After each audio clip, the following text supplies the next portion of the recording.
The Quran informs us that Muhammad's only miracle was the Quranic revelations themselves. On what basis do the hadiths invent an abundance of other so-called miracles when the Quran itself speaks of none of them? You are of course correct, since the most surprising revelation in the Quran is the fact that it does not contain a single report of any miracle achieved by Muhammad. On the contrary, in several verses, more than 20 of them, they deny him the ability to perform any, just to prove either the existence of Allah or to impress the pagans so that they may convert. All these verses assert only three things: that he was human, that he was a warner, and later as the messenger of Allah. Not even once does the Quran imply that Muhammad was a miracle worker. In fact, the Arabic word for miracles, mu'jizat or a'jubat, are not mentioned at all in the Quran. Al-An'am 6.48. We send the apostles only to give good news, mubashirina, and to warn munzirina. Many verses of the Quran preclude the need for miracles, yet the ahadith are full of them. A serious and unacceptable contradiction, since if Muhammad did perform miracles, they would have been obviously recorded in the Quran. 6.50. Say, I tell you not that with me are the treasures of Allah, nor do I know what is hidden. أعلم الغيبة. Nor do I tell you I am an angel, malak. I but follow what is revealed to me. Al-Ra'd 13.7. And the unbelievers say, why is not a sign sent down to him from his Lord? But thou art truly a warner, munziru, and to every people a guide. This verse explains very clearly the functions of Muhammad. He is a warner and definitely not a miracle worker. Al-Isra 17.90. They say, we shall not believe in thee until thou cause spring to gush forth for us from the earth, or until thou have a garden of date trees and vines, and cause rivers to gush forth in their midst, carrying abundant water, or thou cause the sky to fall in pieces, as thou sayest will happen against us, or thou bring Allah and the angels before us face to face, or thou have a house adorned with gold, or thou mount a ladder right into the skies. No, we shall not even believe in thy mounting until thou send down to us a book that we could read. Say, glory to my Lord. Am I aught but a man and an apostle?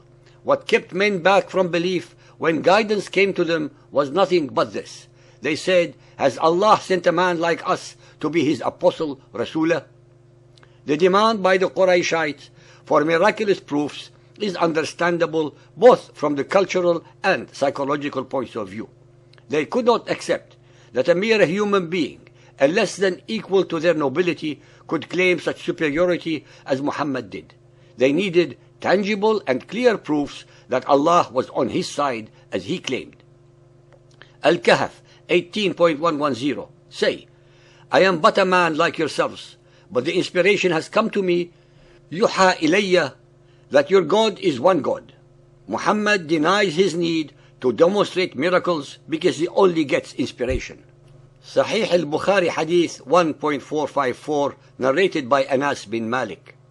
Two of the companions of the Prophet departed from him on a dark night and were led by two lights like lamp, going in front of them from Allah as a miracle, lighting the way in front of them.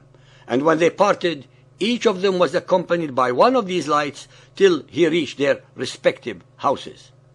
Sahih al-Bukhari 5.208, narrated by Anas bin Malik. The people of Mecca asked Allah, Apostle, to show them a miracle. So he showed them the moon split in two halves, between which they saw the Hiram mountains. Sahih al-Bukhari Hadith 6.387, narrated by Ibn Mas'ud. During the life of Allah's Apostle, the moon was split into two parts. One part remained over the mountain, and the other part went beyond the mountain. On that, Allah's Apostle said, witness this miracle. Sahih al-Bukhari 6.388, narrated by Abdullah. The moon was cleft asunder while we were in the company of the Prophet, and it became two parts. The Prophet said, witness this miracle. The story of the alleged miracle of the splitting of the moon, a cosmic event of catastrophic significance, was only observed in Arabia and only by Muhammad and his entourage in Mecca. None of the great civilizations of the time were able to observe this event, nor were they aware of it to report it. Presumably, the moon was eventually put together. These contradictory stories of alleged miracles were invented by his followers over a period of 300 years after his death to make him appear superhuman and semi-divine, despite the fact that both the Quran and other ahadith firmly deny that Muhammad was able to perform any miracles. Sahih al-Bukhari 8.115 narrated by Anas bin Malik. A man came to the Prophet on a Friday while the Prophet was delivering a sermon at Medina and said, "There is a lack of rain, so please invoke your Lord to bless us with the rain." The Prophet looked at the sky where no cloud could be detected. Then he invoked Allah for rain.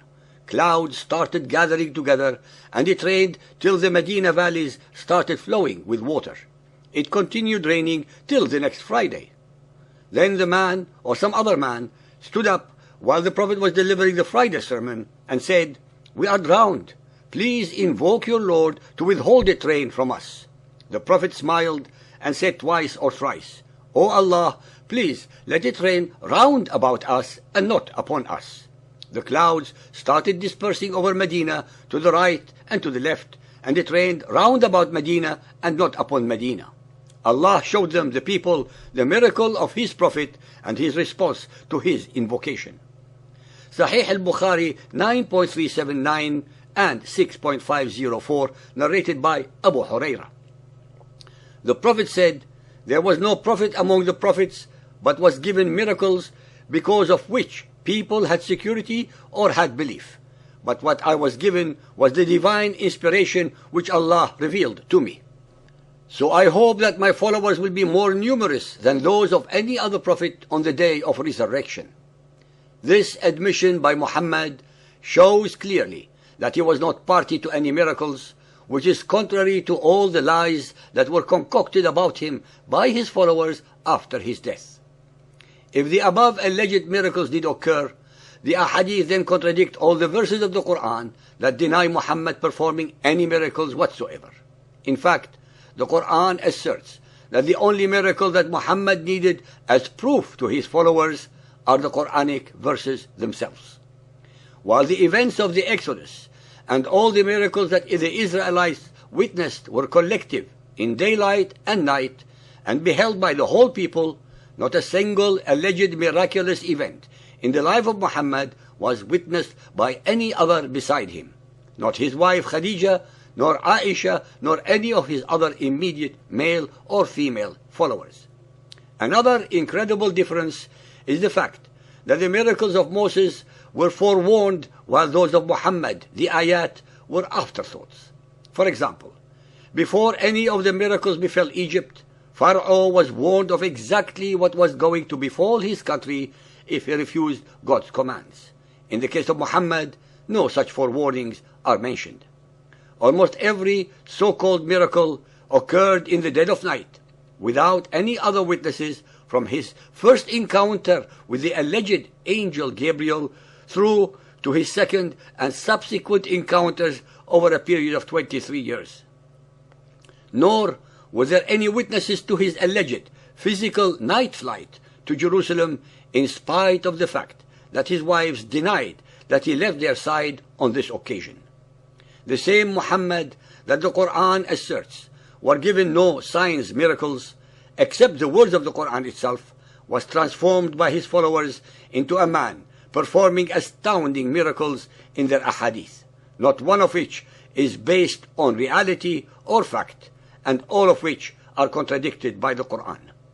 Believers and unbelievers, the more we investigate the Quran and hadiths, the more we uncover outright lies, deceptions, contortions of history and science, as well as mendacities that boggle the mind in their depraved indifference to logic or common sense.